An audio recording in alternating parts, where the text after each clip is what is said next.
सोनम वांगचुक का ऐतिहासिक अनशन, जंतर मंतर पर हजारों छात्रों का सड़क पर गूंजता विरोध और संसद से लेकर सड़क तक विपक्ष का तीखा हमला। पूरे देश में सिर्फ एक ही मांग गूंज रही थी, शिक्षा मंत्री धर्मेंद्र प्रधान इस्तीफा दो। लेकिन इतना भारी जन आक्रोश, इतनी राजनीतिक दबाव और नीट यूजी 2026 पेपर लीक का इतना बड़ा घोटाला होने के बावजूद मोदी सरकार ने अपने मंत्री का इस्तीफा आखिर क्यों नहीं लिया?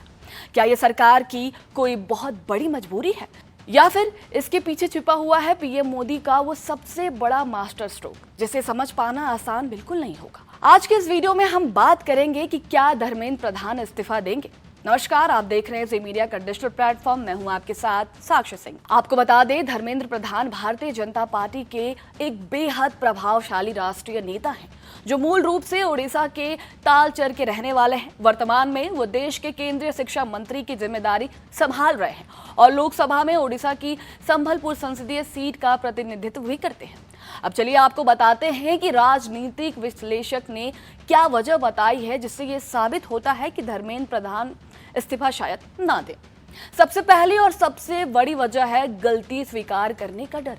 अगर सरकार धर्मेंद्र प्रधान से आज इस्तीफा ले लेती है तो विपक्ष और जनता के बीच सीधा ये संदेश जाएगा कि सरकार ने नीट पेपर लीक में अपनी पूरी गलती और नाकामी को स्वीकार कर लिया है और मोदी सरकार कभी भी बैकफुट पर दिखाने वाली छवि नहीं बनाना चाहती। इसीलिए इस्तीफे की जगह सरकार ने परीक्षा प्रणाली में सुधार, दोषियों पर सख्त कार्रवाई और फास्ट ट्रैक कोर्ट के दांव खेलकर मुद्दे को घुमाने की रणनीति अपनाई है। दूसरी और सबसे दिलचस्प वजह है the Modi way of politics, यानी पीएम मोदी की काम करने की खास कार्यशैली। दरअसल केंद्र सरकार ने सभी बड़े फैसलों का केंद्र हमेशा पीएम रहा है। अगर आज किसी एक मंत्री की बलि दी जाती है तो विपक्ष इसे सीधे प्रधानमंत्री और पूरी सरकार की नाकामी के रूप में पेश करेगा। इसके अलावा पीएम मोदी की 10 सालों की राजनीति को देखें तो वो कभी भी विरोध प्रदर्शन या किसी के दबाव में आकर फैसले नहीं लेते हैं। वे सार्वजनिक रूप से ये संदेश बिल्कुल नहीं देना चाहते हैं कि सरकार किसी के आगे झुक गई है। मजबूत नेतृत्व की ये छवि बनाए रखना सरकार की पहली प्राथमिकता है। तीसरी वजह है भविष्य का खतरा। अगर सरकार इस बार दबाव में आकर इस्तीफा स्वीकार कर लेती है तो ये विपक्ष के लिए एक बहुत बड़ा हथियार बन जाएगा। आने वाले दिनों में हर छोटे बड़े विवाद पर विपक्ष मंत्रियों के इस्तीफा की मांग को लेकर अड़ जाएगा।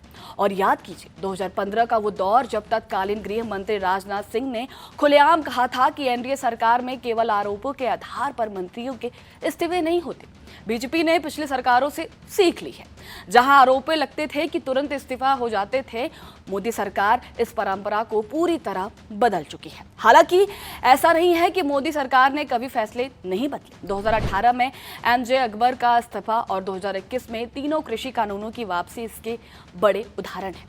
लेकिन इस बार परिस्थितियां बिल्कुल अलग हैं। सरकार अब पूर्ण बहुमत में नहीं बल्कि एनडीए के सहयोगियों के साथ सत्ता में है, इसीलिए हर कदम फूंक फूंक कर रखा जा रहा है। तो फिर सवाल उठता है कि क्या धर्मेंद्र प्रधान का इस्तीफा कभी नहीं होगा?